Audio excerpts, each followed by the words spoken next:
Healthies, senang sekali kita berjumpa kembali di program Ruang Sehat Podcast, mengupas semangat ASN berakhlak dalam dunia kesehatan.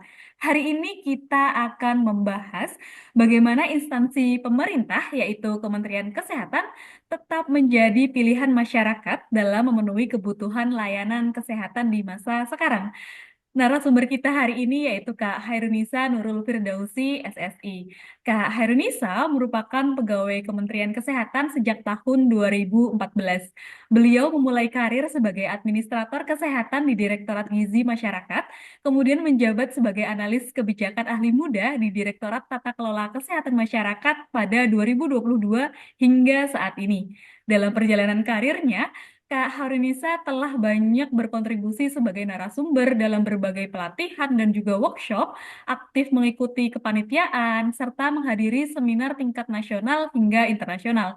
Ia juga terlibat dalam penelitian, menerbitkan jurnal ilmiah, dan telah menulis sejumlah buku. Kak Nisa ini sekarang menyelesaikan pendidikan S1 di IPB dan saat ini telah menempuh program S2 di Universitas Gajah Mada. Wow, sungguh inspiratif dan memotivasi ya. Bersama saya sudah hadir Kak Harinisa. Halo Kak Nisa, bagaimana kabarnya hari ini? Halo, iya Kak Dewi, terima kasih banyak atas pengantarnya. Baik, Alhamdulillah. Halo Baik. Healthy, saya sapa juga ya yang ada di manapun berada yang menonton video ini. Semoga dalam keadaan sehat semuanya. Halo Heltis ya. Baik, terima kasih Kak Nisa sudah berkenan hadir dalam Ruang Sehat Podcast. Sebelum kita masuk ke topik utama, mungkin Kak Nisa bisa diceritakan sedikit Kak, sebenarnya apa aja sih yang menjadi program kerja di Direktorat Tata Kelola Kesehatan Masyarakat dan apakah cek kesehatan gratis itu termasuk di dalamnya dan kalau boleh tahu nih, seperti apa suasana kerja di tim sehari-harinya? Ya, betul sekali Kak Dewi. Jadi untuk program pelayanan kesehatan gratis ini ya, yang baru diluncurkan oleh Kementerian Kesehatan awal tahun 2025 merupakan program prioritas nasional. Jadi itu merupakan salah satu program prioritas juga yang ada di Direktorat Tata Kelola Pelayanan Kesehatan Primer saat ini namanya ya. Jadi itu selain jadi program prioritas direktorat, program prioritas dari Kementerian Kesehatan, juga ini merupakan program prioritas dari Bapak Presiden Prabowo karena merupakan salah satu dari 8 program hasil terbaik cepat atau PHTC ya kita sebutnya yang tertuang di RPJMN. Jadi program ini yang harus kita kawal nih sampai 2029 nanti. Jadi ada 3 program prioritas yang ada di Kementerian Kesehatan selain pelayanan kesehatan gratis juga ada terkait dengan TBC dan juga rumah sakit yang akan dilakukan transformasi seperti itu Kak Dewi untuk gambarannya. Oke, nah kalau berbicara pada peran tersebut, Kak, tentu tidak terlepas dari dinamika kebijakan saat ini. Kita tahu bahwa Kementerian Kesehatan sedang mendorong transformasi sistem kesehatan dan salah satu pilarnya adalah transformasi layanan primer. Kalau melihat dari Direktorat Kanisa, tentu ada banyak penyesuaian yang perlu dilakukan ya, Kak. Boleh diceritakan apa tantangan terbesar yang sedang dihadapi oleh tim khususnya dalam kaitannya dengan transformasi layanan primer ini, Kak? Oh iya, terkait dengan tadi juga sempat disinggung dengan transformasi kesehatan ya. Jadi untuk direktorat yang sedang saya lakukan sekarang juga ada transformasi layanan primer. Jadi ini lebih fokusnya di puskesmas. Kalau tadi berbicara sebelumnya rumah sakit itu ada di direktorat pelayanan klinis ya, direktorat pelayanan kesehatan lanjutan. Nah, kalau misalnya untuk di direktorat tata kelola pelayanan kesehatan primer ini ada di puskesmas. Tantangannya tentu dari program baru ini kita harus mensosialisasikan ya ke seluruh masyarakat karena target dari adanya program ini seluruh masyarakat dilakukan cek kesehatan gratis sampai dengan 2029 nanti. Itu tantangannya pertama sosialisasi juga bagaimana memastikan masyarakat itu paham bagaimana alurnya nih.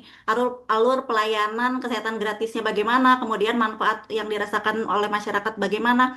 Dan yang pentingnya kita memastikan bahwa pelayanan itu memang dirasakan manfaatnya oleh masyarakat. Jadi tantangan utamanya itu kita sosialisasi nih, sosialisasi besar-besaran ke masyarakat bagaimana mereka harus terinformasi terkait dengan program nasional ini. Oke. Wah, sungguh kompleks tapi juga sangat menarik sekali ya Kak ya. Lalu di tengah berbagai tantangan tersebut, bagaimana cara tim tetap menjaga semangat dan terus memberikan kontribusi yang terbaik yang selaras dengan nilai-nilai dasar ASN yaitu berakhlak Kak? Ya, terkait dengan berakhlak ini, jadi merupakan singkatan ya berakhlak. Mungkin bagi Haltis di sini yang belum tahu apa itu berakhlak, itu merupakan kepanjangan ya. Untuk bernya itu berorientasi pelayanan, kemudian A-nya akuntabel, K-nya kompeten, H-nya harmonis, L-nya loyal, A-nya adaptif, dan terakhir K-nya kolaboratif. Nah, terkait dengan untuk mengatasi tantangan ini, dari Kementerian Kesehatan, ini khususnya terkait dengan core-nya adaptif ya di era digital sekarang ini memang kita sosialisasinya lebih banyak Hmm. ke sosial media seperti itu. Jadi karena apa pelayanannya juga harus dilakukan secara masif ke seluruh masyarakat, kita menggandeng artis-artis atau influencer yang memiliki followers banyak gitu ya untuk mensosialisasikan. Contohnya kemarin ada Raline Shah ya sebagai artis pemain film juga sebagai salah satu staf khusus menteri di Komdiki itu juga kita gandeng dari Kementerian Kesehatan untuk mensosialisasikan program pelayanan kesehatan gratis atau biasa kita sebut singkat dengan PKG ini. Jadi selain tadi untuk adaptifnya kita mensosialisasikan melalui sosial media, bekerja sama dengan influencer, terkait kolaboratif juga nih, core berakhlak yang lainnya kolaboratif. Jadi dari Kementerian Kesehatan kita tidak bisa bekerja sendiri memang untuk mensosialisasikan ini perlu keterlibatan contohnya dari Dinas Kesehatan Provinsi, kemudian Dinas Kesehatan Kabupaten Kota, Puskesmas, seluruh jajaran pemerintah daerah yang ada di sana juga yang terbaru sekarang ini kita menggandeng juga dari Kementerian Pendidikan dan Kebudayaan ya karena cek kesehatan gratis ini untuk sekolah-sekolah kita bekerja sama dengan sekolah-sekolah dari mulai SD, SMP dan juga SMA itu juga kita berkolaborasi dengan kementerian yang lainnya. Jadi tidak hanya Kementerian Kesehatan kita tidak bisa bekerja sendiri, juga menggandeng dari luar. Nah, untuk internal Kementerian Kesehatannya sendiri kami mempunyai tim tidak hanya dari Direktorat Tata Kelola Pelayanan Kesehatan Primer, namun juga dari seluruh unit kerja utama yang ada di Kementerian Kesehatan. Ini juga ada SK-nya ya, Surat Keputusan Menteri terkait dengan pembinaan wilayah. Jadi ada 38 provinsi kita, jadi masing-masing provinsi Hmm. mempunyai tanggung jawab di bawah direktorat-direktorat dan direktorat jenderal ya eselon satu yang ada di Kementerian Kesehatan. Jadi memang karena di sini sifatnya kolaboratif, kami juga bekerja sama dengan tim yang lain yang ada di lintas antar kementerian ini untuk mensukseskan adanya pelayanan kesehatan gratis ini. Oke, baik. Ya, dari cukup mungkin ya dari par berakhlak ya mungkin. Oke, baik. Wah, sungguh sangat memotivasi sekali, Kak. Nah, kemudian nih, eh, ada pesan nggak, Kak, atau harapan Kak Nisa untuk masyarakat terkait layanan kesehatan pemerintah agar bisa semakin berdampak bagi masyarakat dan juga sejalan dengan nilai-nilai ASN yang berakhlak Kakak sebutkan tadi? Oh ya, tentunya kami punya harapan ya semua masyarakat itu bisa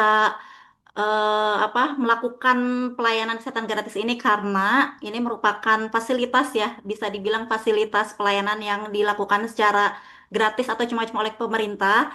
Jadi bagi masyarakat yang selama ini mungkin belum terinfo, belum melakukan kesehatan, kita belum tahu cek terkait dengan misalnya minimal terkait dengan tensi darah. Jadi bagaimana nanti kalau misalnya kita tidak melakukan ini, tiba-tiba melakukan sakit yang sudah stadium lanjut. Nah, ini sebagai pencegahan awal preventifnya kita adanya lakukan pemeriksaan kesehatan gratis ini agar bisa lebih terdeteksi yang mana-mana saja untuk pelayanannya. Jadi tidak hanya untuk yang penyakit tidak menularnya ya, kita juga ada terkait dengan screening untuk TBC, untuk penyakit menularnya, kemudian ada terkait dengan screening HIV AIDS, kemudian banyak lagi harapannya bisa dimaksimalkan oleh semua masyarakat, bisa berpartisipasi, datang langsung ke puskesmas mana saja, tidak harus dari puskesmas domisili sesuai KTP, tapi bisa juga dari puskesmas yang lainnya yang saat ini terdekat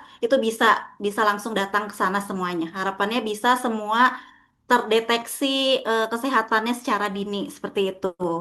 Oke, baik. Pertanyaan terakhir deh, ada satu kalimat untuk instansi Kementerian Kesehatan nggak, Kak? Apanya nih? Kak Nisa kan sudah tahu seluk-beluknya Kementerian Kesehatan nih. Apa ya? Ada satu kalimat yang menggambarkan apa ya? Yang sudah kakak rasakan selama ini nggak, Kak? Untuk memotivasi kami para adik-adik ini. Untuk motivasi apa ya? Kalau dari Kementerian Kesehatan sih tidak ada jargon tersendiri ya, apa slogannya gitu. Mungkin kalau misalnya terkait dengan ASN tadi kan sudah ada berakhlak ya. Tapi tidak ada jargon khusus untuk kami, untuk di Kementerian Kesehatan. Namun untuk sebagai penutup mungkin ini ya, sebagai penutup di podcast Ruang hari sehat. ini, jadi ya betul untuk ruang sehat ini, jadi motivasi atau kata-katanya ya tetap semangat saja karena kalau misalnya kita sudah sehat, oh ya ada lupa, kalau ada dari Kementerian Kesehatan itu salam sehat, sehat dimulai dari saya. Jadi kalau misalnya tidak kita sendiri dari duluan kita yang sehat, bagaimana kita bisa menyehatkan keluarga kita, lingkungan terdekat kita. Jadi dari kita dulu yang harus sehat agar kita bisa lebih produktif ke depannya. Seperti itu mungkin ya Kak Dewi. Baik, terima kasih banyak Kak Nisa atas penjelasannya yang sangat menarik dan juga bermanfaat, menginspirasi dan juga memotivasi bagi kita semua. Semoga Kemenkes terus hebat, terus mendorong agar layanan kesehatan yang berkualitas, merata, dan terpercaya bagi seluruh masyarakat Indonesia. Semoga apa yang disampaikan hari ini dapat terus memberikan kontribusi bagi masyarakat. Dan izin, Kak Nisa, terima kasih sudah bergabung. Healthy, sampai di sini perbincangan Ya, kita. terima kasih. Semangat, tetap jaga kesehatan, sampai berjumpa di lain kesempatannya. Terima kasih, sampai jumpa. Terima kasih. Sampai jumpa.